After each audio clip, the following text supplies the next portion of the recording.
तो आपके पास वैल्यू नामिनेटर का आपने रूट अलग से लेना है, S into S minus A S minus B S minus c square root.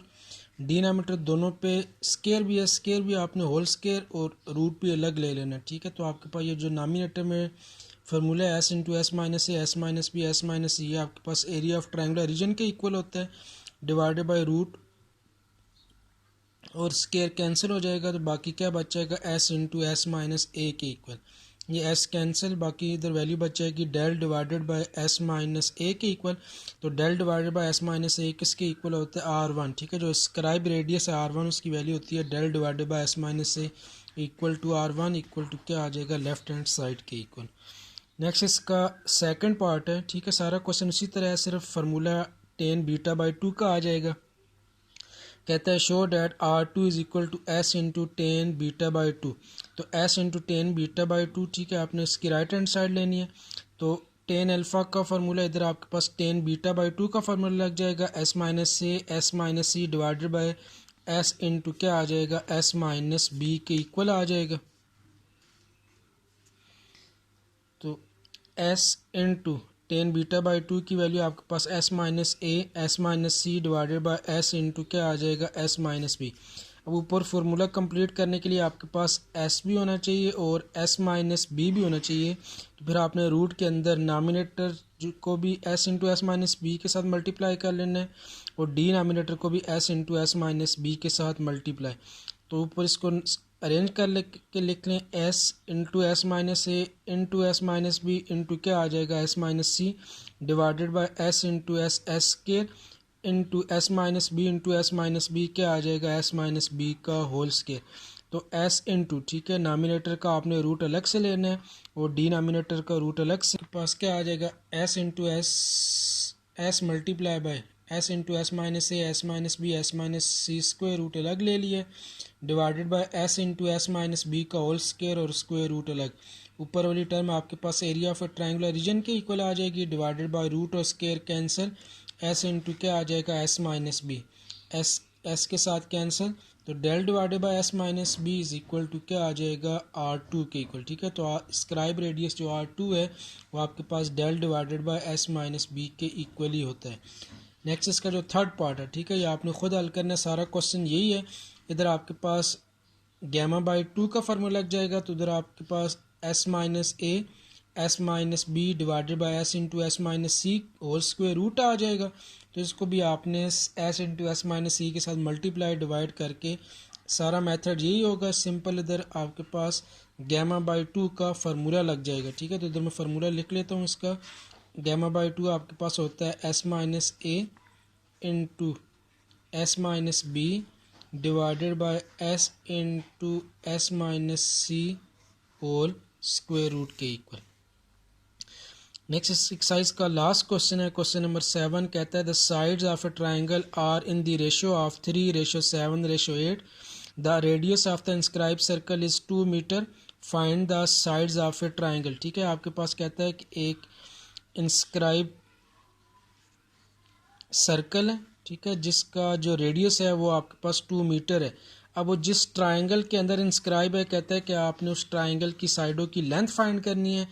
उन लेंथ की जो रेशियो है वो गिवन है 3:7:8, ठीक है। एग्जैक्ट आपको साइडें नहीं गिवन बल्कि उनकी रेशियो गिवन है। तो फिर आपने उसकी जो साइडों की जो साइडें हैं रेशियो को आपने लेट कर लेना है। फर्स्ट साइड को आपने 3x के इक्वल, सेकंड को 7x और थर्ड को आपने लेट कर लेना है किसके इक्वल, 8x के इक्वल, ठीक है। एग्जैक्ट 3, 7, 8 नहीं लिख सकते क्योंकि ये उन साइडों की रेशियो एग्जैक्ट आपको साइडों की लेंथ नहीं गिवन। तो फिर आपने कोई भी एक वेरिएबल लेट कर लेना है, x या कोई भी y/z। तो a is equal to 3x, b is equal to 7x और 8c आपके पास क्या है, 8x, ठीक है। ये आपके पास इसकी रिक्वायर्ड साइडें आ जाएंगी। अब आपने इस x की वैल्यू फाइंड करनी है। अगर x की वैल्यू आ जाएगी तो साइड a भी आ जाएगी, साइड b भी और साइड c भी। अब साथ उसने दूसरी एक और चीज़ गिवन की हुई है कि आपके पास जो सर्कल का इंस्क्राइब सर्कल का जो रेडियस है वो आपके पास है 2 मीटर के इक्वल। तो रेडियस का तो फार्मूला डेल बाय एस होता है, तो डेल बाय एस किसके इक्वल है, 2 मीटर। अब आपने ये जो गिवन साइडें हैं ठीक है 378। इसी को यूज़ करके डेल और एस की वैल्यू फाइंड करनी है पहले, फिर इसी जगह डेल और एस की वैल्यू फाइंड करके 2 के साथ कंपेयर करना है और आपने एक्स की वैल्यू फाइंड करनी है। तो ऐसा आपके पास होता है a plus b plus c divided by 2। तो a की value 3x plus 7x plus 8x divided by क्या आ जाएगा 2 के इक्वल। तो s की वैल्यू आपके पास 10 प्लस 8 18/2 इज इक्वल टू क्या आ जाएगा 9x के इक्वल। फिर उसके बाद डेल की वैल्यू फाइंड करनी है। फार्मूला आपके पास s into S minus b into S minus c whole square root. S की वैल्यू आपके पास 9x, a की जगह 3x, b की जगह 7x और c आपके पास क्या आ जाएगा 8x। तो 9x into 6x into 2x into क्या आ जाएगा 1x के equal. x multiply by x multiply by x और multiply by x, x power 4। 9 4 ज़ार 9 6 ज़ार 54 मल्टीप्लाई बाय 2 तो कितना आ जाएगा 108। दोनों के ऊपर रूट आपने अलग से लेना है। 108 का रूट आ जाएगा 6√3 और x4 का स्क्वायर रूट किसके इक्वल आ जाएगा x स्क्वायर के इक्वल। तो आपके पास डेल की वैल्यू 6√3 इंटू क्या आ जाएगा x स्क्वायर। अब आपके पास जो गिवन था radius r is equal to 2 metre, ठीक है, लेकिन r की वैल्यू किसके इक्वल होती है डेल बाय एस। तो डेल बाय एस आपके पास गिवन था 2 मीटर। अब ये जो डेल की वैल्यू आई है 6√3x के डिवाइडेड बाय एस की वैल्यू आपके पास जो थी 9x, ये आपने दोनों वैल्यूज उधर पुट करनी है। तो 6√3x के divided by 9x is equal to 2। एक x इधर से इसके साथ कैंसिल हो जाएगा, 6 और 9 को भी आपने सिम्प्लीफाई। तो 3 2 ज़ार 6 और 3 3 ज़ार 9 और x एक स्केयर के साथ कैंसिल इज इक्वल टू 2। तो बाकी क्या बचेगा 2√3x divided by 3 is equal to क्या आ जाएगा 2। 2 इधर मल्टीप्लाई दूसरी तरफ जाके डिवाइड हो जाएगा। तो 3√3/3 is equal to into x is equal to क्या आ जाएगा 1।